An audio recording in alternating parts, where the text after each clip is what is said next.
Ug tungod kay mupasaylo man ang Ginoo mga igsoon, ang ayan usab kita nga mupasaylo sa atong mga kaigsuonan. Mahigugma kita mga igsoon bisan og dili na kita higugmaon. Kaluyan atong mga katawan bisan og dili na kita nila kakaluyan.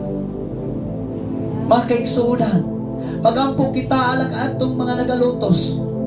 Atong ipakita nga kita mga tinunan sa Dios, mga sumusunod kita sa Dios, o kita nakabaton sa kinayahan sa ato ang Ginoo, nakaambit kita sa panghuna-huna ni Kristo. Nini nga kapanahunan karon nga puno sa kadautan ang kalibutan, atong ipadanag ang kaayo sa Ginoo pinaagi sa atong pagkamaayo. Na ito atong ipakita nga padayon kita nga mahigugma bisan og dili na kita higugmaon.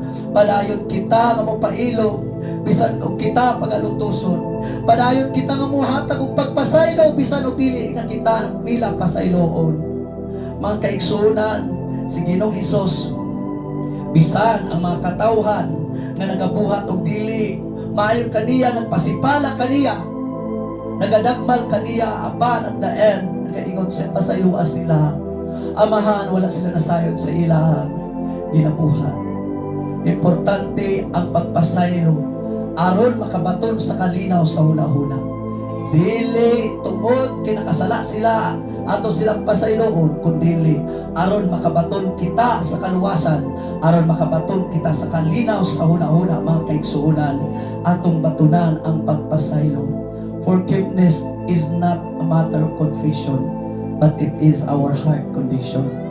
Nasa atong kasing-kasing ang pagpasaylo mga kaigsuonan. Atong control ang atong kaugalingon. We cannot control everything, the situation. We cannot control other people, but we can control ourselves, mga igsoon. So kung dili kita pasayloon sa mga katawhan, importante nga atong pasayloon ang mga katawhan bisan di na sila mo pasaylo kanato.